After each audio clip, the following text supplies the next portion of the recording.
지난 시간 우리는 믿음의 주도권을 하나님이 쥐고 계셔야 하는 그 이유에 대해서 좀 살펴봤습니다. 여러분, 왜 하나님이 믿음의 주도권을 쥐고 계셔야 합니까? 그래야 탈이 나지 않기 때문에 그렇습니다. 이는 인간이 믿음의 주도권을 갖게 될 경우에 탈이 난다 하는 말이죠. 사실 믿음의 주도권은 하나님이 쥐고 계실 수밖에 없습니다. 잘 한번 생각해 보시기 바랍니다. 기본적으로 믿음은 누구에게서 출발하는 개념입니까? 하나님이죠. 믿음은 인간 스스로 생산해낼 수 있는 것이 아닙니다. 그래서 성경은 믿음을 하나님의 선물이다 그렇게 이야기하죠. 에베소서 2장 8절과 9절 보시면 너희는 그 은혜에 의하여 믿음으로 말미암아 구원을 받았으니 이것은 너희에게서 난 것이 아니요 하나님의 선물이라 행위에서 난 것이 아니니 이는 누구든지 자랑하지 못하게 함이라. 그렇죠? 믿음이 하나님의 선물이라면 하나님이 믿음을 선물로 주지 않으시면 그 누구도 믿음을 가질 수 없다 하는 말 아닙니까? 그러면 당연히 믿음의 주도권은 누가 지는 것이 맞습니까? 하나님이 쥐고 계시는 것이 맞습니다. 이는 지금까지 공부한 아브라함의 이야기만 보더라도 충분히 알 수 있죠. 아브라함이 믿음을 가지고 지내는 일에 그가 무언가를 한 것이 있습니까? 하나도 없습니다. 아브라함이 하나님을 찾은 것도 아니고 하나님께 믿음과 약속을 요구했던 것도 아닙니다. 그렇다고 하나님과 언약을 맺을 때에 그가 무언가를 보탠 것이 있는 것도 아니죠. 전부 하나님이 하셨고 모든 일을 홀로 이루셨습니다. 하나님이 먼저 아브라함을 찾아가 부르셨고 그에게 약속하셨으며 그에 따라 그와 언약을 맺으셨습니다. 특히 횃불 언약을 통해서 이 언약은 은혜로 이루어진다라고 하는 것을 직접 보여주셨죠. 그렇게 하나님은 아브라함에게 하나님이 어떤 분이시고 하나님과 아브라함의 관계가 또 어떠한지, 그리고 그 언약을 이루기 위해서 하나님이 어떤 은혜를 베푸는가 하는 것을 다 보여주셨습니다. 여기에 아브라함이 한 것이 무엇이 있습니까? 처음부터 끝까지 전부 하나님의 은혜로만 가득합니다. 그러니까 믿음의 주도권은 하나님이 쥐고 계시는 것이 당연한 것입니다. 그러면 아브라함이 할 일은 무엇입니까? 하나님이 믿음의 주도권을 쥐고 계심이 마땅하다라고 하는 것을 겸손히 인정하고 하나님이 주시는 믿음에 반응하여 하나님을 의지하며 사는 것입니다. 다시 말해서 감사함으로 하나님만 소망하면 되는 것이죠. 그러나 이는 말이 쉽지 그렇게 살아내는 것은 만만치가 않습니다. 약속을 받았습니다. 언약을 맺었습니다. 믿음을 갖고 살고자 하지만 하나님께만 고정되어야 할 이 아브라함의 시선은 이내 방해를 받게 됩니다. 이는 현실 속에서 그만큼 우리가 믿음을 지키며 사는 것이 쉽지 않음을 보여주는 것입니다. 인간은 하나님이 아니기 때문에 늘 흔들릴 수밖에 없는 존재입니다. 그 흔들릴 때에 인간의 시선은 분산이 되는데 그때 눈에 들어오게 되는 것이 무엇입니까? 애굽 사람 하갈입니다. 애굽은 세상을 상징합니다. 하갈은 아브라함의 원함을 이루어줄 수 있는 여인으로 등장하는 것입니다. 그러니까 세상 힘을 추구하며 하나님의 뜻을 이루려고 시도하는 것이죠. 다시 말해서 은혜에 행위를 더하여 다른 복음을 추구하게 된다는 것입니다. 그런데 성경은 다른 복음을 추구하는 이들에 대해서 뭐라고 합니까? 바울은 이렇게 얘기합니다. 갈라디아서 1장 6절부터 보시면은 그리스도의 은혜로 너희를 부르신 이를 이같이 속히 떠나 다른 복음을 따르는 것을 내가 이상하게 여기노라. 다른 복음은 없나니 다만 어떤 사람들이 너희를 교란하여 그리스도의 복음을 변하게 하려 함이라. 그러나 우리나 혹은 하늘로부터 온 천사라도 우리가 너희에게 전한 복음 외에 다른 복음을 전하면 저주를 받을지어다. 우리가 전에 말하였거니와 내가 지금 다시 말하노니 만일 누구든지 너희가 받은 것 외에 다른 복음을 전하면 저주를 받을지어다. 여기 보면은 다른 복음을 전하면은 무엇을 받는다고 합니까? 저주를 받는다고 합니다. 이는 다른 복음을 전하는 행위만을 의미하는 것이 아니라 다른 복음을 추구하는 것까지를 포함하는 말입니다. 그러니까 다른 복음을 추구하면은 하나님께 저주를 받는 것입니다. 그러면 보시기 바랍니다. 분명 살해의 제한은 현실적이고 충분히 납득 가능한 제한이 맞습니다. 그러니까 터무니없는 제안을 한 것은 아니었죠.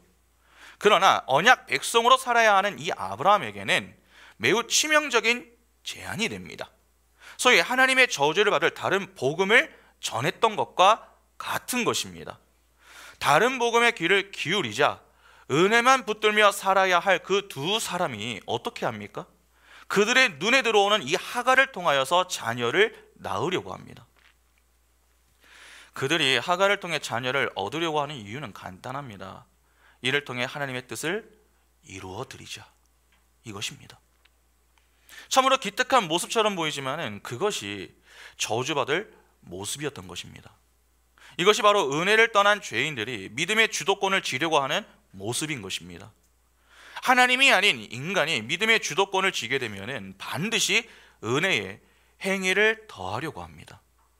그래서 신앙생활을 하면서 우리가 늘 영적으로 깨어 있어야 하는 것이죠. 다른 복음을 통해 우리의 영적인 눈이 자꾸 닫히게 되면 우리의 육적인 눈이 서서히 열리게 되고 이내 우리 시야에 우리의 꿈을 이루어질 하갈이 들어오게 됩니다. 그러면 그 하갈을 통해서 우리는 우리의 행위를 동원하여 하나님의 때가 아닌 내 때에 하나님의 뜻을 이루려는 저주받을 모습을 보이게 됩니다. 그러니까 꼭 기억하시기 바랍니다. 내가 그동안 신앙생활을 열심히 했다. 너무나도 감사한 일입니다. 그러나 어제까지 잘했어도 얼마든지 오늘 무너질 수 있는 존재가 바로 우리 자신임을 아셔야 합니다. 때문에 우리는 부지런히 하나님의 은혜를 구해야 합니다. 그렇지 않으면 우리 역시 아브라함과 사레처럼 엉뚱하게 반응할 수 있는 것입니다. 하갈과 동침하여 자녀를 얻는 것이 하나님의 뜻이 아닐까. 그렇게 은혜의 행위를 더하여 다른 복음을 가지고 하나님을 기쁘시게 해 드리려고 합니다. 내가 하나님을 도와 하나님의 뜻을 이룰 수 있다면 이거 좋은 거 아닙니까? 그러나 좋은 것이 좋은 것이 아니라 여러분, 옳은 것이 좋은 것입니다. 하갈과 동침하여 자녀를 얻는 것은 아브라함 편에서 좋은 것이지 하나님 편에서 좋은 것은 아닙니다. 아브라함과 사레는 하나님을 돕겠다고 나섰지만 사실 이는 하나님을 방해하는 것이죠. 그것이 바로 하나님의 저주를 받을 일이었던 것입니다. 여러분, 내 때에 하나님이 일하셔야 하는 것이 아닙니다. 하나님의 때에 하나님이 일하시는 것이 맞습니다. 그러면 우리는 이런 궁금함이 생깁니다. 분명 아브라함이 하갈과 동침하여 이스마엘을 낳은 사건은 아브라함의 실수요, 잘못입니다. 그러나 사실 아브라함 편에서도 좀 이 억울한 면이 있지 않겠습니까? 왜 아브라함이 이런 잘못을 하게 된 것입니까? 오늘 본문 한번 보시기 바랍니다. 창세기 16장 1절부터 3절 보시면 아브라함의 아내 사레는 출산하지 못하였고 그에게 한 여종이 있으니 애굽 사람이요 이름은 하갈이라. 사레가 아브라함에게 이르되 여호와께서 내 출산을 허락하지 아니하셨으니 원하건대 내 여종에게 들어가라. 내가 혹 그로 말미암아 자녀를 얻을까 하노라 하매 아브라함이 사레의 말을 들으니라. 아브라함의 아내 사레가 그 여종 애굽 사람 하갈을 데려다가 그 남편 아브라함에게 처벌을 준 때는 아브라함이 가나안 땅에 거주한 지 10년 후였더라.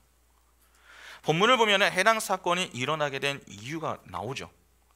왜 아브라함과 사레가 실수를 하게 된 것입니까? 3절을 보면 그들이 가나안 땅에서 지낸 지 10년이 지났다고 했습니다. 그러나 자녀가 주어지지 않은 것이죠. 하나님이 약속하신 땅에서 10년 동안 지냈는데 아이가 여전히 생기지 않습니다. 그래서 사레가 현실적인 문제로 인해서 아브라함에게 이 제안을 건넸던 것이죠. 그러면 보시기 바랍니다. 사레가 아브라함에게 제안을 하기 이전에 하나님이 아브라함에게 하신 약속을 먼저 지키시면 안 됩니까? 어떠한 면에서 사레가 엉뚱한 제안, 즉 다른 복음을 추구하게 만든 것은 하나님 때문 아닌가? 약속을 빨리 지키지 않은 하나님의 문제는 없는가? 그러한 생각이 좀 들지 않으십니까? 여러분, 지금 사레가 제안했던 시점을 조금 유의해서 볼 필요가 있습니다. 아브라함과 사레는 다른 곳에 있는 게 아닙니다. 가나안 땅에서 10년을 지냈습니다. 하나님이 약속하신 땅, 그 땅에서 10년을 지낸 것입니다. 그러면 그동안 두 사람은 어떻게 지냈다는 말입니까? 하나님이 하신 약속을 믿으면서 지냈다는 말입니다. 그러니까 믿음 없이 그냥 산 것이 아니라 믿음을 가지고 살았던 것입니다. 자신의 고향과 친척과 아버지의 집을 떠나서 하나님이 약속하신 그 땅에서 하나님의 약속을 붙들고 10년 동안을 지냈습니다. 그러면 적어도 아브라함과 사레 편에서는 최선을 다한 것 아닙니까? 그러니까 노력이 없었던 것이 아닙니다. 그러나 노력은 하지만 현실과 상황의 변화가 없습니다. 세월의 흐름을 거스를 수 있는 자가 있습니까? 없습니다. 육신의 쇠함은 곧 자녀를 낳을 수 없음을 의미합니다. 때문에 내가 자녀를 낳을 수 없는 나이요 몸이다 라고 하는 사실은 부인할 수 없는 것이죠. 이에 혹시라도 하나님이 다른 방법을 원하시는 것은 아닌가, 그러한 고민을 할 수가 있는 것입니다. 그렇게 본다면 이 사례의 제안은 현실적으로 충분히 납득 가능한 제안이며, 아브라함 역시 하나님이 주신 말씀에 대한 재해석을 통해서 그렇게 생각해 보일 수 있는 것입니다. 사실 15장 이후 하나님이 10년 이내에 두 사람에게 자녀를 주셨다면 하갈과의 동침과 이스마엘은 태어나지 않았을 가능성이 매우 높습니다. 그러나 그렇게 횃불 언약 이후에도 하나님은 10년 동안 자녀를 주지 않으셨습니다. 왜 하나님은 자꾸 약속만 하시고 언약만 맺으십니까? 왜 빨리 약속의 성취를 이루지 않으시고 오래 참게 하느냐 하는 것입니다.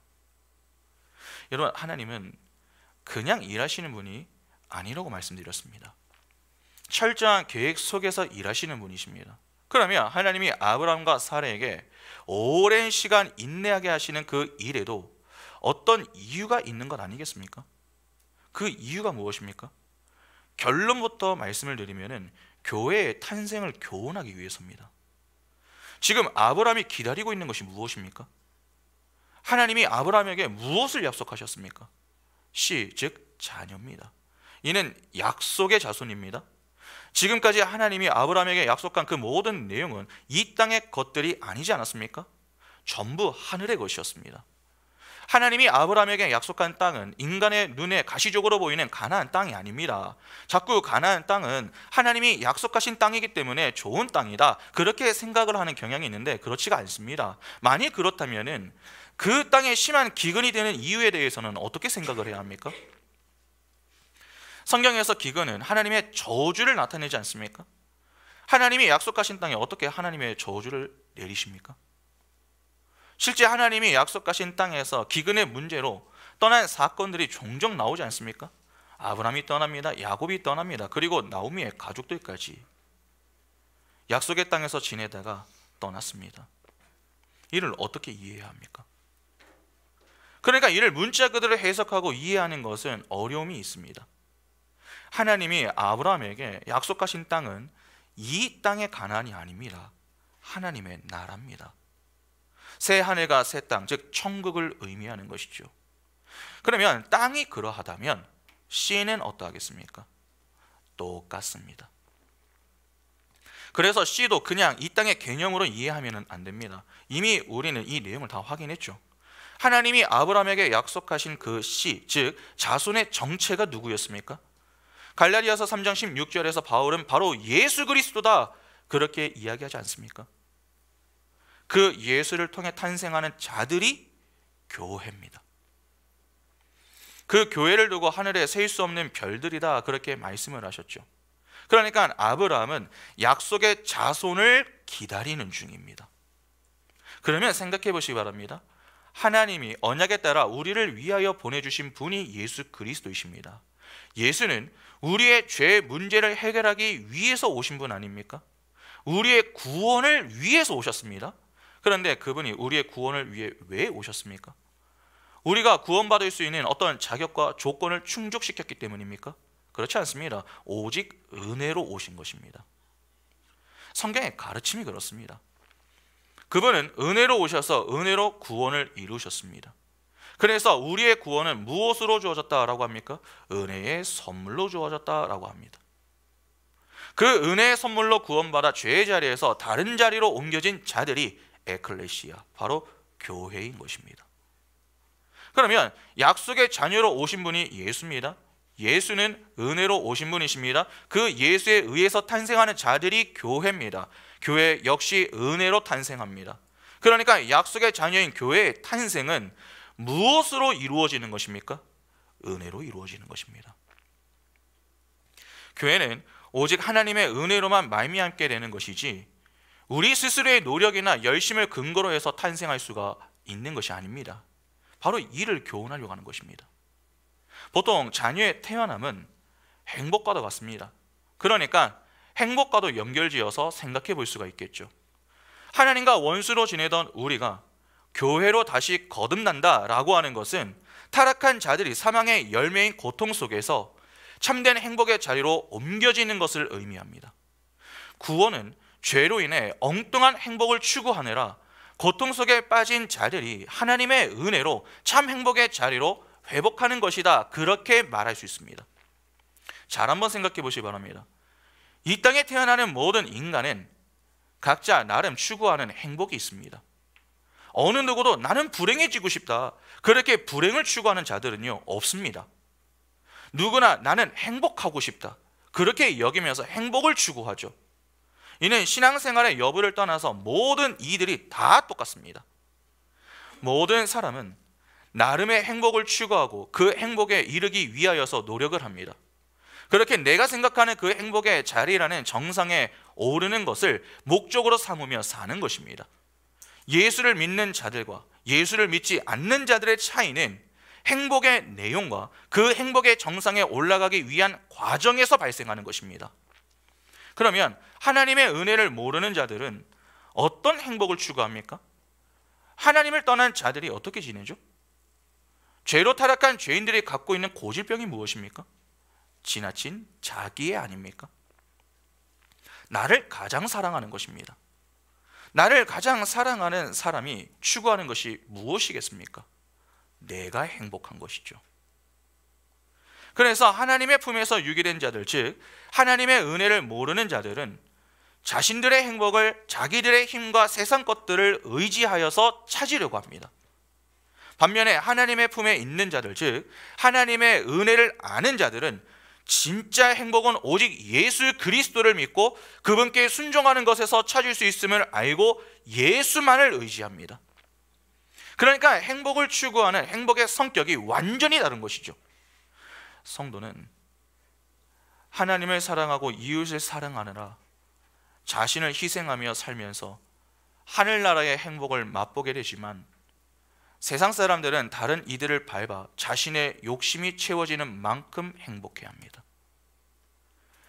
하나님의 교회의 탄생이 오직 하나님의 은혜에 의해서만 가능하다라고 하는 이 성경의 가르침은 타락한 인간이 진짜 행복한 자리로 옮겨지는 일이 인간의 노력과 열심 등 세상 것들을 쌓는 것으로는 절대 불가능하다라고 하는 그 말과 정확히 같은 의미인 것입니다. 하나님의 은혜를 아는 교회의 행복은 예수 그리스도입니다. 그래서 성경은 성경의 독자인 교회에게 무장해제를 요구하죠. 인간이 하나님 없이 살기 위해 이 세상에 쏟아놓은 모든 시도, 열심, 업적, 힘 등은 절대 인간을 행복하게 할 수 없으니까 하나님의 은혜 뒤로 숨으라 하는 것입니다. 그러니까 이 땅의 힘과 방법과 수단을 이용하여 자신이 원하는 세상의 행복에 스스로 도달하려고 하는 이들은 참된 행복이 무엇인가를 모르는 것입니다. 그리고 그 참된 행복이 오직 하나님에 의해서 주어짐을 부정하는 것이죠. 하나님의 은혜를 거부하고 내가 내 힘으로 행복에 도달해 보겠다라고 나섰던 것이 바로 선악과 사건 아니었습니까? 하나님의 도움을 거절하고 자기 스스로 선악을 분별하며 스스로의 힘으로 행복과 만족에 이르겠다, 그렇게 해서 생겨났던 반란 사건이 선악과 사건입니다. 선악과 사건은 인간 스스로 선악을 분별하여 스스로의 힘으로 율법을 지켜보겠다라고 하는 하나님을 향한 도전이었습니다. 그렇게 타락한 인간들은 첫 번째 아담처럼 자꾸 자기 쪽에서 무언가를 내어놓아 행복에 도달하고 싶어 합니다. 자기의 유익을 위해서 율법을 지키고 그 율법 지킴을 자기 의로 쌓는 것입니다. 하나님은 너의 힘으로는 절대 거기에 이룰 수 없다, 그렇게 말씀하시는 것입니다. 바로 그 사건의, 선악과 사건의 이야기가 오늘 본문에 그대로 재현이 되고 있는 것입니다. 그러면 여기서 조금 정리를 해보겠습니다. 여러분, 하나님은 왜 아브람과 사레에게 빨리 자녀를 주지 않으십니까? 왜 오래 참음을 요구하시느냐 하는 것입니다. 참 행복은 인간의 노력과 정성으로 주어지지 않음을 교훈하기 위해서입니다. 달리 말하면 하나님의 은혜로 참 행복이 주어진다라고 하는 사실, 즉 하나님의 교회는 하나님의 은혜로 탄생한다는 이 복음을 교훈하기 위해서입니다. 그러나 죄로 타락한 인간은 모두 행복을 추구한다고 말씀을 드렸습니다. 첫 아담처럼 어떻게든 자꾸 자기 쪽에서 무언가를 내어 놓으며 행복에 도달하려고 합니다. 죄인들은 행복에 도달하지 못하는 것을 매우 두려워합니다. 이에 조급함을 가지고서 행복을 추구하려고 하죠. 그러니까 하나님의 때까지 기다리지 못하는 것입니다. 어린 자녀들이 인내하지 못하고 빨리 선물 달라고 떼를 쓰는 것과 같은 것입니다. 그래서 자꾸 무언가를 내놓으려고 합니다. 하나님의 때까지 기다리지 못하겠다라고 하는 티를 내는 것입니다. 그러나 성도는 이 땅에서 자신의 티끌됨을 인정하고 하나님의 때까지 잠잠히 기다릴 수 있어야 합니다. 그렇게 하나님의 영광을 위해서 살 때에 가장 행복하다라고 하는 것을 배우고 가야 하는 것이죠. 성도는 이 땅에서 세상의 지혜와 세상의 힘을 사용하여 스스로 행복에 도달하려고 하는 세상의 모든 시도가 헛된 것임을 배우고 가야 합니다. 그래서 하나님은 이 땅에서 성도가 자신을 온전히 부인하고 세상의 헛됨을 깨달아 알게 하기 위해서 세상의 힘의 헛됨과 인간의 무력함을 경험하게 하십니다. 그것이 인간들에게는 오랜 기다림의 시간으로 느껴지게 되는 것이죠. 칼빈은 믿음의 다른 말은 기다림이다, 그렇게 이야기했습니다. 하나님이 우리에게 왜 믿음을 주십니까? 믿음이라고 하는 것은 하나님의 약속, 즉 보이지 않는 것을 실체로 받아들이며 인내심을 가지고 기다리는 것을 말합니다. 그래서 믿음의 다른 말은요, 기다림입니다. 젊은 이 연인들이 힘들어할 때가 있죠. 좀 나이가 어린 이 젊은 연인들, 바로 남자친구가 군대를 갈 때입니다. 그래서 요즘에 이제 그래도 군 복무 기간이 좀 짧아져서 2년이 채 되지 않지만 그래도 짧다고 보기엔 좀 어려운 기간 아닙니까? 그래서 늘 자주 보면서 데이트하던 그 시간을 갖지 못하는 일에 매우 힘들어합니다. 군대 가기 싫다, 언제 전역하냐, 자기를 기다려줄 수 있느냐, 그렇게 힘들어하면서 군대에 들어갑니다. 군대에 들어간 형제들은요 매우 힘들어합니다. 왜냐하면 혹시라도 내가 군대에 있는 동안에 내 여자친구가 다른 마음을 갖지 않을까, 그렇게 걱정되는 마음이 들기 때문이죠. 혹시라도 고무신을 거꾸로 신은 사진을 보내거나 아니면 커플링을 보낸다든지 그렇게 이별을 고하는 편지를 받을까 봐 노심초사하는 것입니다. 그러나 여자친구가 늘 한결같은 마음으로 연락을 받고 또 휴가 때에 마중 나온다, 그렇게 한번 생각해 보시기 바랍니다. 남자친구 편에서는 마음에 안도감이 들지 않겠습니까? 왜 안도감이 드는 것입니까? 자신을 기다려주는 모습을 보기 때문에 그렇습니다. 그런데 점점 제대가 다가오지면 형제들이 조금씩 고민을 하기 시작합니다. 자신을 이렇게 기다려주는 자매의 믿음을 보았기 때문에 자신이 전역을 하고 나가면은 자신을 기다려준 그 여자친구와 꼭 결혼을 해야 할 것 같다 하는 그런 마음이 드는 것이죠. 실제 형제들이 자신의 군 복무를 기다려준 자매와 결혼을 많이 합니다. 자신을 기다려준 그 자매의 믿음을 보았기 때문에 그렇습니다. 여러분, 믿음은 기다림을 통해 성숙되는 것입니다. 당장 눈에 보이지 않는 것을 인내하며 잘 기다려내는 것이 믿음입니다. 그 보이지 않는 것이 진짜 눈에 보이게 되는 날이 하나님 나라의 완성이 되는 것이죠. 그러나 굳건한 믿음 위에 서지 못하고 조급증에 걸려있는 사람들은 그 기다림의 시간이 답답하고 초조하게 느껴집니다. 베드로서 3장 9절 보시면 주의 약속은 어떤 이들이 더디다고 생각하는 것 같이 더딘 것이 아니라 오직 주께서는 너희를 대하여 오래 참으사 아무도 멸망하지 아니하고 다 회개하기에 이르기를 원하시느니라. 여기 보면 주의 약속의 특징이 나옵니다. 그 특징은 더딤입니다. 왜냐하면 그래야 믿음을 볼 수 있기 때문입니다. 사실 이 더딤 때문에 많은 이들이 힘들어합니다. 이에 어떤 이들은 하나님께 불평하는 그 수준을 넘어서서 하나님이 살아계시는 것이 맞는가? 그렇게 하나님마저 부정하려고 하는 경우가 있습니다. 세상의 조급증에 성도들까지 영향을 받아서 그러한 모습을 보일 때가 있다는 것입니다. 그러나 우리 편에서는 답답하게 느껴질 수 있으나 기억하셔야 합니다. 하나님의 더딤은 세상을 향한 하나님의 참으심과 기다리심에서 비롯되는 것입니다.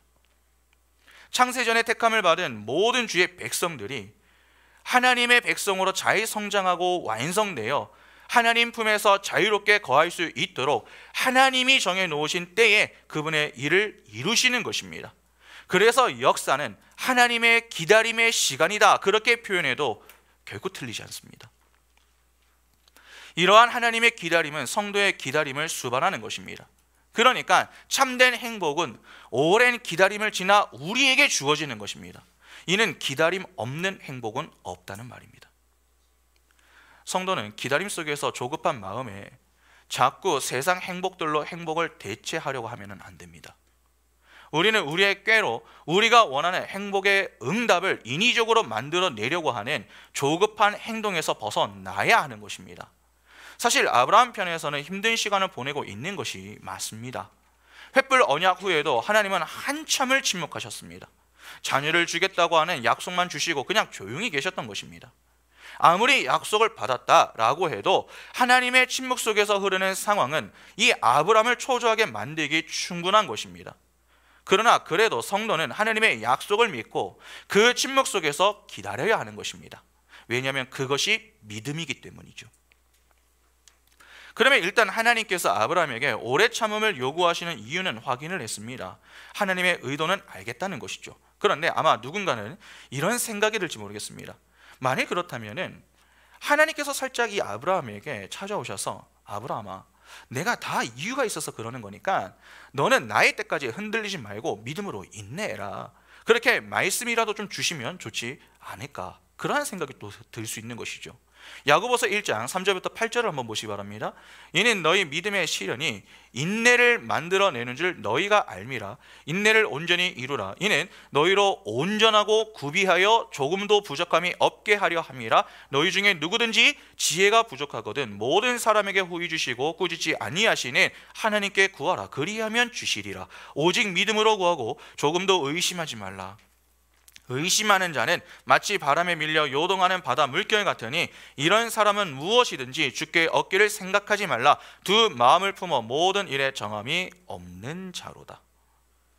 하나님이 찾아와 이렇게 말씀을 주셨다면 그래도 사례가 너무 힘들어서 다른 복음을 가지고 와서 제안을 할 때에 아브라함이 한 번 정도는 더 고민해 보지 않았겠습니까?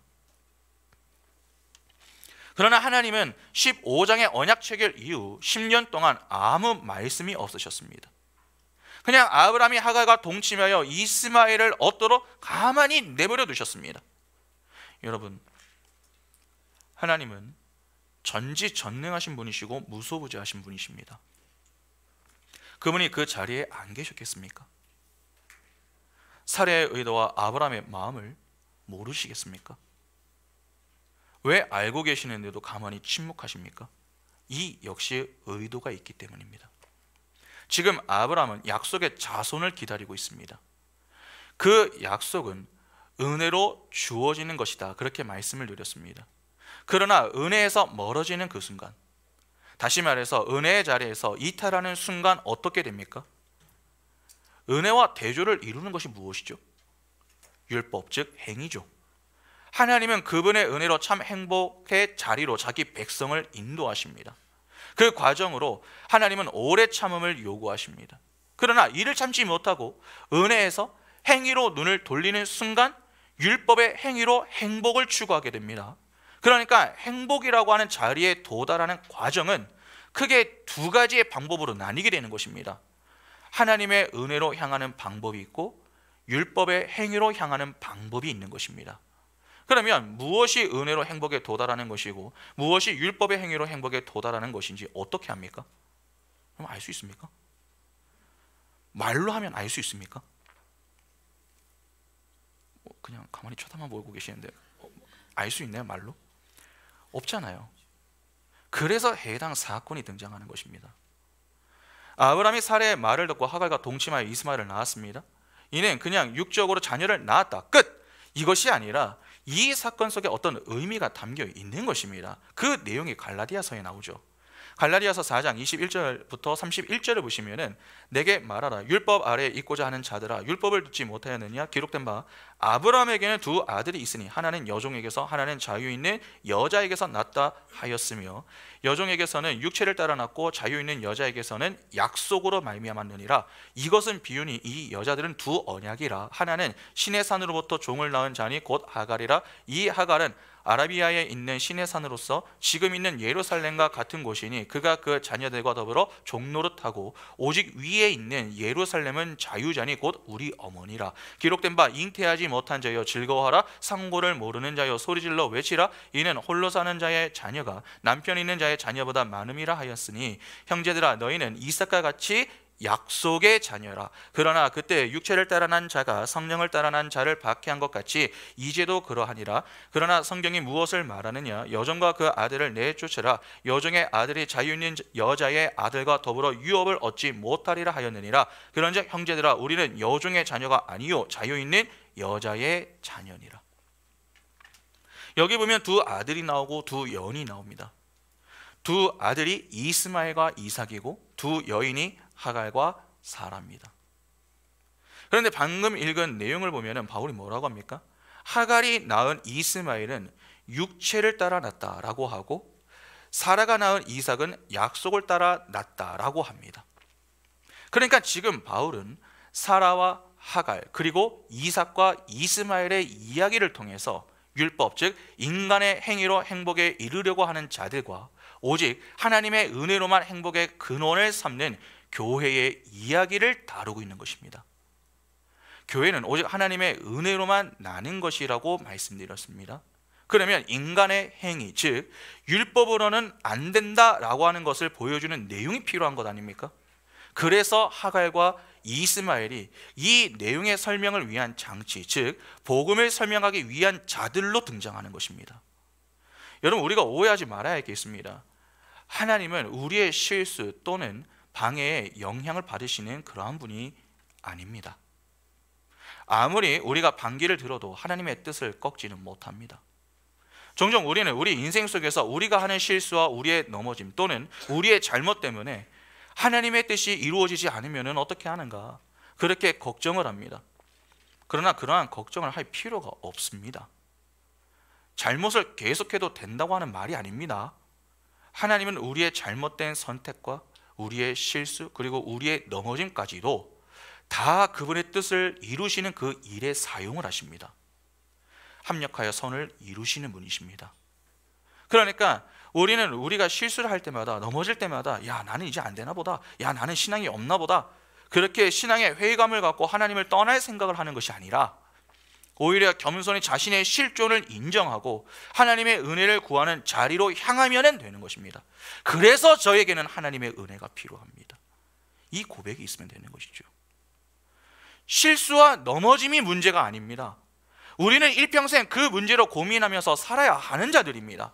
중요한 것은 실수를 했는가 넘어졌는가 그것이 아니라 그 가운데 내가 누구를 바라보는가, 내가 하나님 앞에서 어떻게 반응하는가, 그것이 더 중요합니다. 만일 정말 하나님의 뜻을 꺾을 수 있을 만한 문제였다면 하나님은 아브라함을 막으셨을 것입니다. 사례의 말을 듣고 하갈과 동침하고자 했을 때에 애굽에서 바로와 그 가정에 재앙을 내리셨던 그 모습과 같이 그렇게 아브라함아 정신 차려라, 그렇게 하갈과의 동침하지 못하도록 필사적으로 막으셨겠죠. 그러나 하나님은 내버려 두셨습니다. 그런데 상당히 흥미로운 것이 무엇인 줄 아십니까? 여러분, 그렇게 오랜 시간 사례는 임신을 하지 못했죠. 근데 하갈은 어떻습니까? 금방 임신을 하여 자녀를 낳습니다. 내가 생각하는 것 그리고 판단하는 것, 그렇게 해서 일을 벌렸는데 너무나도 일이 잘 풀리는 겁니다. 그것이 마치 하나님의 뜻처럼 여겨질 정도로 아이가 빨리 생겼고 이스마엘을 얻었습니다. 아브라함은 그 일로 매우 만족했을지도 모릅니다. 그러나 그가 모르는 일이 있습니다. 왜 하나님이 그 일을 허락하셨는지는 모릅니다. 왜 하나님이 하갈을 통해 이스마엘을 얻게 하셨습니까? 은혜가 아닌 어떻게든 행위로 행복에 도달하고자 끝까지 자신들의 자존심을 포기하지 못하는 아담의 자존심을 폭로하고, 그러나 그렇게 노력해도 인간의 힘으로는 참된 행복에 이룰 수 없음을 지적하며 참된 행복은 오직 하나님의 은혜로만 주어짐을 강조하기 위해 이스마엘을 얻게 하셨던 것입니다. 그러니까 아브라함이 하갈과 동침하여 이스마엘을 얻은 사건은 전부 하나님의 계획 하에서 이루어진 일이 되는 것입니다. 정말 놀랍지 않습니까? 하나님의 관심은 아브라함에게 있습니다. 아브라함은 믿음의 조상입니다. 택한 백성입니다. 하나님은 택한 백성을 절대 포기하지 않으시는 분이십니다. 설령 아브라함이 실수한다 해도 하나님은 그 실수를 통해서 아브라함의 신앙 성숙과 성장의 도구로 활용을 하시는 것입니다. 그렇게 우리의 실수와 잘못 그리고 죄까지도 동원하여 자기 백성의 영적 성장을 이루어 내시는 열심을 갖고 우리를 붙들고 계시는 분이 바로 하나님이신 것입니다. 그러면 우리가 그 하나님 앞에서 어떻게 반응하며 살아야 하는 것입니까? 겸손히 그렇습니다. 저는 하나님의 은혜가 아니면 안 됩니다. 그렇게 하나님의 은혜를 구하며 살 수 있어야 하는 것입니다. 그러면 두 가지 내용은 다 확인했습니다. 왜 하나님은 아브라함에게 오래 참음을 허락하셨는가? 왜 아브라함과 하갈과 동침하여 이스마엘을 얻게 하셨는가? 여기까지는 정리를 했습니다. 그러면 이제 마지막으로 살펴볼 문제는 이것입니다. 오래 참지 못하면 어떤 문제가 발생하는가 하는 것입니다. 이에 대해서 크게 두 가지 내용을 살펴볼 것인데, 오늘은 그 중에 하나만 보고 마치겠습니다. 오래 참음의 자리에서 벗어나면 생기는 첫 번째 문제는 이것입니다. 과정보다 결과를 중시하게 됩니다. 오늘 본문을 보면 사레가 아브라함에게 하갈을 통해서 자녀를 낳으라 그렇게 제안을 합니다. 당시 문화와 관습상 부부 사이에 자녀가 없을 경우에 대리모를 통해서 아이를 갖는 것, 이 자녀를 갖는 것은 죄가 아니었습니다. 그러니까 당시 관습에 따라 사레의 제안을 보면 문제가 없는 것이죠. 그러나 하나님의 약속을 받은 상태에서는 죄가 됩니다. 하나님의 계획은 사레를 통해 태어나는 이삭이어야 했습니다. 그러나 아브라함을 보면 꼭 이삭이 아니어도 괜찮습니다. 자녀를 원하지 않았다는 말이 아니라 꼭 하나님이 허락하시는 자녀가 아니어도 괜찮았다라고 하는 말입니다. 그러니까 꼭 이삭이어야 했던 것은 아닌 것이죠. 그들에게 필요했던 것은 이삭이 아니라 그냥 자녀였습니다. 하나님은 반드시 이삭이어야 한다라고 했지만 두 사람은 대를 이을 수 있는 자녀이기만 하면 되었던 것입니다. 약속의 자녀는 오직 은혜로 주어집니다. 때문에 믿음으로 기다려야 합니다. 하나님은 하나님의 방식으로 그분의 뜻을 이루십니다. 그런데 여기에 아브라함과 사레가 무엇을 하는 것입니까?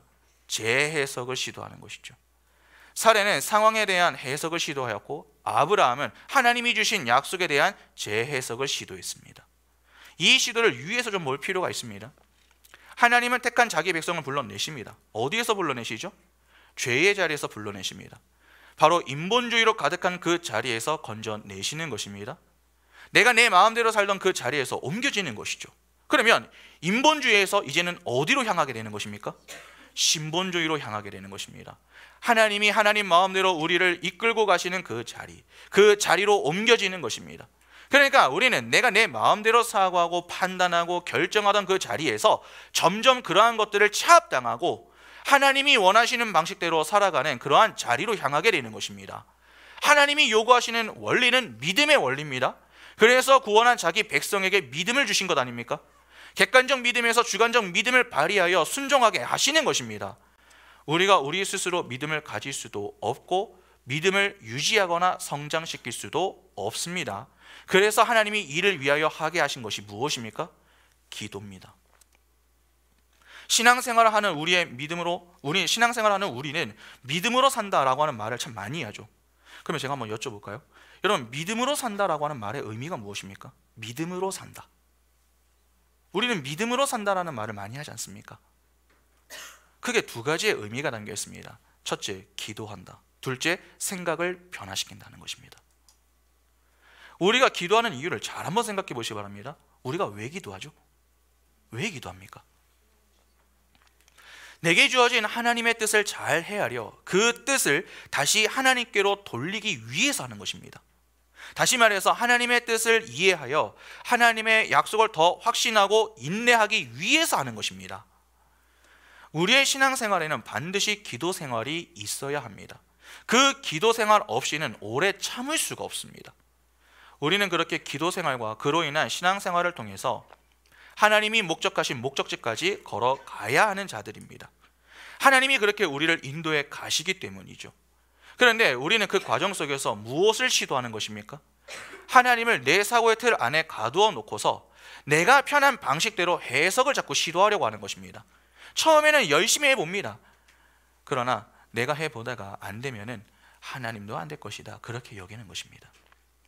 그래서 하나님의 방식에 대해 재해석을 시도하는데, 그때 우리는 우리에게 유리하게 해석을 하려고 합니다.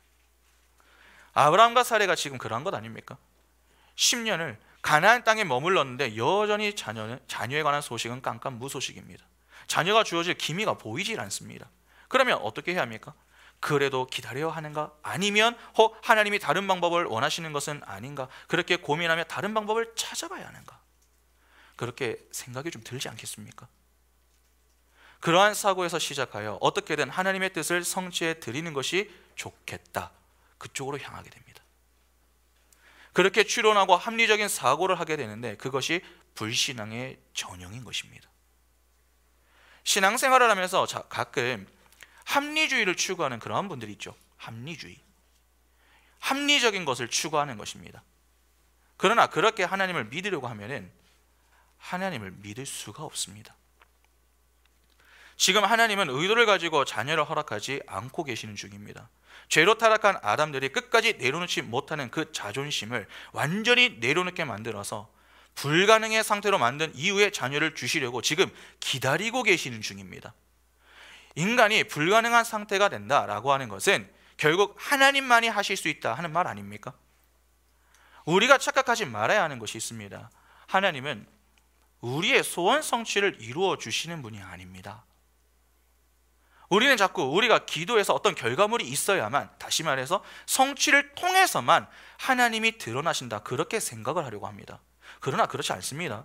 그 성취까지의 과정을 통해 하나님은 그분이 어떠한 분이신가를 드러내십니다. 우리의 관심은 자꾸 결과에 있습니다. 그러나 하나님의 관심은 과정에 있습니다. 초점의 차이가 있다는 것이죠. 오늘날 우리가 칭의에 비해서 성화에 관심이 별로 없는 이유가 무엇인 줄 아십니까? 칭의와 다르게 성화는요, 내 눈에 잘 보이지가 않기 때문에 그렇습니다. 내가 예수를 믿어서 의롭다 하심을 받았습니다. 그러면 일단 우리는 그 일로 인해서 무엇을 합니까? 신앙생활을 시작하죠. 쉽게 생각하면 그렇다는 것입니다. 그것은 당장 내 눈에 보이는 결과입니다. 교회를 안 다니다가 교회를 다니고 있으니까. 그러나 그 이후 신앙생활은 어떻습니까? 홍해를 건넌 이후에 광야 생활은 이스라엘의 신앙생활이었습니다. 그때 하나님은 이스라엘에게 뭐라고 말씀하십니까? 내가 거룩하니 너희도 거룩하라, 그렇게 말씀하셨습니다. 이스라엘은 약 40년 동안 광야에서 생활했습니다. 어떤 결과물이 주어졌던 때가 아니라는 것입니다. 그래서 그들이 그 기간 동안에 그렇게 힘들어하며 여러 반란들을 일으켰던 것 아닙니까? 민수기에 잘 나오죠. 광야 생활을 했던 이스라엘만 그러했던 것이 아닙니다. 오늘 광야 인생을 살고 있는 우리도 크게 다르지가 않습니다. 결과가 눈에 보이지 않으면 자꾸 두려워합니다. 불편하게 생각하는 것입니다. 그래서 우리는 자꾸 어떤 결과물이 주어져야 한다, 그렇게 생각하고 그것으로 만족을 하려고 합니다. 그러니까 결과 중심의 인생을 사는 것입니다. 그러나 우리의 생각과 다르게 하나님은 과정 자체가 그분의 목적입니다. 잘 생각해 보시기 바랍니다. 이스라엘이 왜 출애굽을 했죠? 여러분, 이스라엘이 왜 출애굽했습니까? 약속의 땅 가나안에 들어가기 위해서입니다. 모세는 그 일에 선봉장으로 섰었던 인물이죠. 그러나 그는 약속의 땅에 들어갔습니까? 모세는 고생만 하다가 광야에서 죽었습니다. 그러면 그의 고생은 헛된 것입니까? 아닙니다. 하나님이 주신 그 자리를 이탈하지 않고 끝까지 이스라엘을 이끌며 진리를 전하는 자로 살았습니다. 그런 그에 대해 하나님이 뭐라고 평가하십니까? 이 땅에서 그와 같이 온유했던 자가 없다. 그렇게 가장 온유한 자라고 평가하십니다. 우리는 자주 우리 때에 무언가를 남겨놓고 죽어야 한다, 그렇게 생각을 합니다. 아닙니다. 내 때에 못 남기고 죽을 수도 있습니다. 교회를 성장시키고 적어도 몇백 명 정도 되는 교회로 만들어 놓아야 하는데, 여러분, 하나님이 그렇게 하라고 하셨습니까? 야, 너는 교회를 개척해서 몇 년 이내는 10명, 몇 년 이내는 50명, 몇 년 이내는 100명까지, 그리고 나서 나한테 와야 된다? 안 그러면 너 혼난다? 그렇게 말씀하셨습니까? 아닙니다. 하나님의 관심은 교회의 사이즈가 얼마나 커졌는가, 그러한 것에 하나도 관심 없습니다. 그 교회가 영적으로 살아있는 교회인가, 말씀과 기도에 사활을 걸면서 하나님의 영광을 위한 교회인가, 정말 함께 모일 때마다 하나님의 살아계심과 역사하심 아래 모든 이들이 기뻐하고 즐거워하면서 성령이 하나 되게 하신 것을 힘써 지키려고 하는 모습, 하나님 사랑과 이웃 사랑이 가득한가, 그러한 것들을 기대하시는 것이지, 사람들을 끌어 모아서 사이즈를 키우고 교회 건물을 멋지게 하나 지어 놓는 것이 아니라는 것입니다. 우리는 무엇을 남겨놓기 위해서 사는 자들이 아닙니다. 하나님과 그분이 보내신 자 예수 그리스도를 알고 믿다가 가면 되는 것입니다. 그러면 우리 교회가 늘 신경 써야 할 일은 무엇입니까? 어떤 상황 속에서도 하나님을 믿는 그 믿음을 잃지 않는 것이죠. 왜 올해는 사람들이 이렇게 늘지 않을까? 왜 우리 교회는 재정이 늘 어려운가? 왜 우리 교회는 다른 교회와 다르게 프로그램이 이렇게 적은가? 그게 중요한 것이 아닙니다. 우리 교회가 하나님을 바르게 믿는 일에 열심을 내고 있는가? 우리 교회가 기도하는 일에 최선을 다하고 있는가? 우리 교회가 영혼 구원을 위하여서 사활을 걸고 있는가? 그것이 더 중요한 것입니다. 믿음을 주시는 이유는 기다림을 견딜 수 있게 하기 위해서입니다. 그러나 우리는 약속에 대해 임의로 해석을 시도합니다. 그렇게 좋은 것이 좋다는 사고방식을 가지고 인간적인 방법과 지혜를 동원하여서 하나님의 뜻을 이루어 드리자고 합니다. 그냥 보기에는 좋아 보이지만 그것이 죄가 된다라고 하는 사실을 꼭 기억하셔야 됩니다. 결과만 좋으면 되는 것 아닙니까? 아닙니다. 과정이 잘못되었다면 그것은 죄가 됩니다. 하나님이 왜 우리에게 오래 참음을 요구하시는지 아십니까? 우리가 불가능한 때까지 기다리시는 것입니다. 내가 무언가를 하려고 할 때에 갖게 되는 것이 두려움의 문제입니다. 행위를 추구하는 자는 그 두려움을 제거하는 것이 곧 행복이 됩니다. 그러나 예수 안에 있는 자에게 행복은 두려움을 제거하는 것이 아닙니다. 예수를 믿는 것입니다. 내가 두려움의 상황 가운데 있을지라도 예수 안에서 예수와 함께하는 것, 내가 예수와 함께 있다면, 내가 작은 예수로 살아간다면 그것을 행복으로 여기는 것이죠. 똑같이 행복을 추구합니다. 그러나 행복의 성격과 목적이 다릅니다. 두려움 제거가 곧 행복이다, 그렇게 여기는 자는 행복의 주체가 자기 자신이 됩니다. 반면에 예수와 동행하는 것이 행복이다, 그렇게 여기는 자는 행복의 주체가 내가 아닙니다. 하나님입니다. 내 행복을 추구한다고 하나님을 찾지 않느냐, 하나님을 믿지 않느냐? 그렇지 않습니다. 찾고 믿습니다. 그러나 왜 찾고 믿습니까? 자신의 행복을 위해서 찾고 믿는 것입니다. 그러니까 이러한 부류에 속하는 자들에게 하나님은 그들의 인생의 목적이 아니죠. 수단인 것입니다.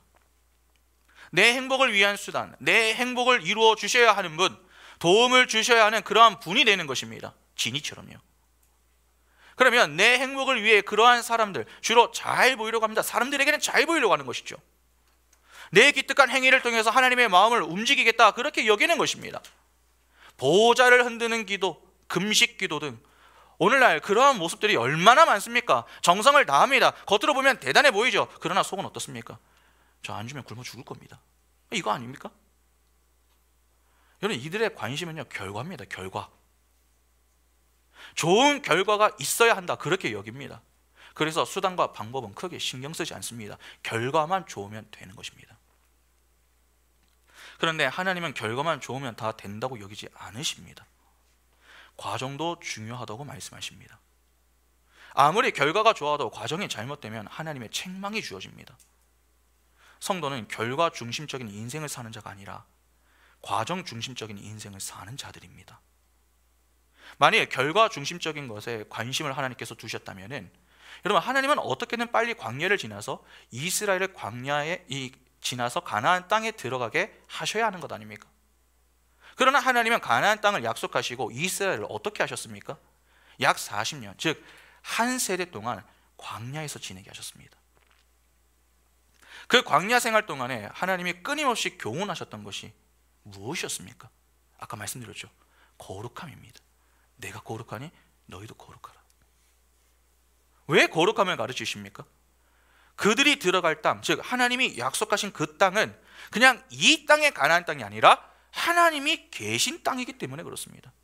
그러니까 새 하늘과 새 땅, 즉 천국을 의미하는 것이죠. 하나님의 나라에 하나님이 계십니다. 하나님은 거룩하신 분이십니다. 거룩하신 하나님과 함께하기 위해서는 어떠해야 합니까? 거룩해야 합니다. 거룩하지 않은 상태에 들어가면 다 죽게 되는 것입니다. 그러니까 하나님은 이스라엘을 위하여서 거룩함을 추구하게 하셨던 것이죠. 거룩함의 과정 없이 그냥 땅만 들어가면 되는 것이 아니라는 것입니다. 하나님의 말씀에 따라 들어가지 않는 이상 그 땅은요 들어갈 수가 없습니다. 그래서 광야 세대 가운데 일부 사람들이 그 땅에 못 들어간다고 생각을 하니까 실망을 해서 그 땅을 들어가려고 애를 썼죠. 그러나 그 결과가 어떻게 됐습니까? 다시 도망 나오게 되었습니다. 못 들어갔습니다. 무슨 말입니까? 하나님이 허락하지 않으시면은 들어가고 싶어도 들어갈 수 없다라고 하는 말이며, 동시에 과정을 무시한 결과는 하나님께 인정받지 못함을 보여주는 내용이 되는 것입니다. 여러분, 하나님께는 과정이 곧 목적입니다. 꼭 기억하셔야 됩니다. 결과만 좋으면 다 용서된다. 결코 그렇지 않습니다. 하나님은 결과만큼 중요하게 여기시는 것이 과정입니다. 과정을 무시한 결과는 더 큰 문제를 초래합니다. 좋은 것이 좋은 것이 아니라 옳은 것이 좋은 것입니다. 우리는 좋음을 추구하지만 그 이전에 그 좋음이 하나님이 보시기에 좋은 것인지 그것을 반드시 고민해야 합니다. 내 기준에서는 좋음이 될 수 있습니다. 그러나 하나님 기준에서의 좋음이 아니라면 그것은 좋은 것이 아닙니다. 하나님이 원하시는 것은 내 상황을 크게 보고 하나님을 돕겠다고 나서는 것이 아닙니다. 십자가 앞으로 나오는 것이 아닙니다. 설령 내가 생각하는 것과 맞지 않는 그러한 상황이 지속될지라도 차분히 하나님을 바라보면서 오늘 내게 주어진 그 자리에서 하나님과 함께 하기를 힘쓰는 것입니다. 십자가 뒤에서 그 십자가를 든든히 붙드는 것이죠. 오늘 내게 주어진 자리, 하나님께서 오래 참음의 자리에 두셨습니까? 그 자리는 내게 꼭 필요한 자리이기 때문에 하나님이 허락하신 것입니다. 하나님은 자기 백성에게 불필요한 것들을 허락하지 않으십니다. 다 필요해서 주시는 것입니다. 그렇다면 우리가 가져야 바람직한 자세는 무엇입니까? 내게 허락하신 그 모든 자리에 감사하는 마음을 가지고 주님께 이 자리가 내게는 최고의 자리입니다. 그렇게 믿음으로 고백하며 겸손히 하나님의 뜻을 헤아리고 믿음으로 순종하며 사는 것입니다. 그것이 믿음으로 인내며 사는 자의 모습인 것입니다. 여러분, 반드시 하나님의 때가 옵니다. 내가 이 정도 했으면 다 했다. 하나님 앞에서 그 말이 교만함이 될 수 있습니다. 왜 그런 줄 아십니까? 우리는 우리 기준에서 이 정도 참았으면 많이 참았다 그렇게 말을 하지만 하나님 편에서 보면 다를 수 있습니다. 그분은 창세전부터 우리의 구원을 위해서 오래 참으시고 우리를 그분의 때에 불러주셨습니다. 내 기준에서 얼마를 참았다, 그것은 그리 중요하지 않습니다. 아무리 오래 참아도 하나님의 때까지 참지 못하면 우리는 얼마든지 아브라함과 같이 과정보다 결과 중심적인 방식을 추구하는 그러한 잘못과 우를 범할 수 있는 존재입니다. 얼마든지 넘어질 수 있는 존재가 우리 자신입니다. 그래서 우리에게는 하나님의 은혜가 꼭 필요한 것이며 오래 참음이 성령의 열매 속에 들어가 있는 것입니다. 갈라디아서 5장 22절과 23절에 오직 성령의 열매는 사랑과 희락과 화평과 무엇이 있습니까? 오래 참음과 자비와 양선과 충성과 온유와 절제니 이 같은 것을 금지할 법이 없느니라. 누가 성령의 열매를 맺으며 삽니까? 하나님의 은혜 아래 있는 자들입니다. 그래서 우리가 그 일을 위하여 매주 말씀의 자리에 나와서 말씀 배우기를 힘쓰는 것 아닙니까? 믿음으로 살기 위해서 말씀을 배워야 합니다. 말씀을 배워야 말씀을 듣고 믿음이 생깁니다. 주신 믿음을 지속하기 위해 우리 힘이 아닌 하나님의 은혜가 필요하여 자연스럽게 기도의 자리로 그렇게 우리가 나갈 수 있는 것 아닙니까? 그렇게 기도하며 우리는 주님께서 주시는 그 은혜를 힘입어 다시 한번 인내할 용기와 힘을 얻고 돌아가서 세상 가운데 나가서 또 치열하게 살아내는 것입니다.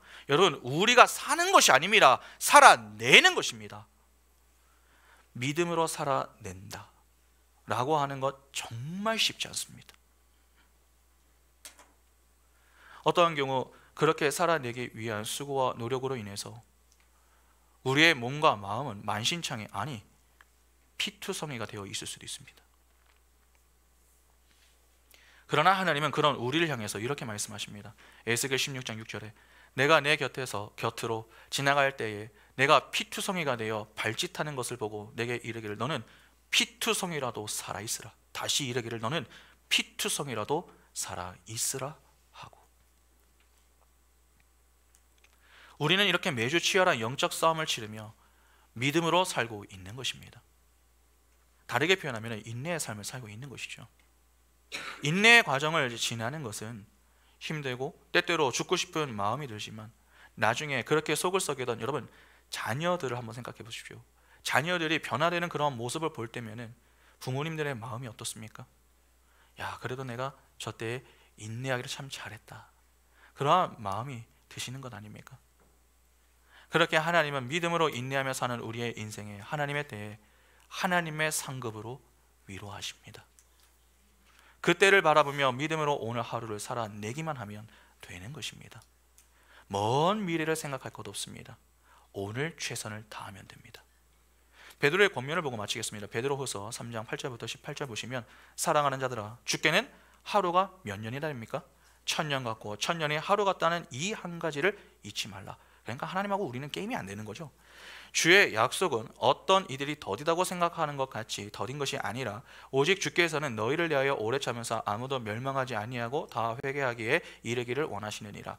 그러나 주의 날이 도둑같이 오리니 그 날에는 하늘이 큰 소리로 떠나가고 물질이 뜨거운 불에 풀어지고 땅과 그 중에 있는 모든 일이 드러나리로다.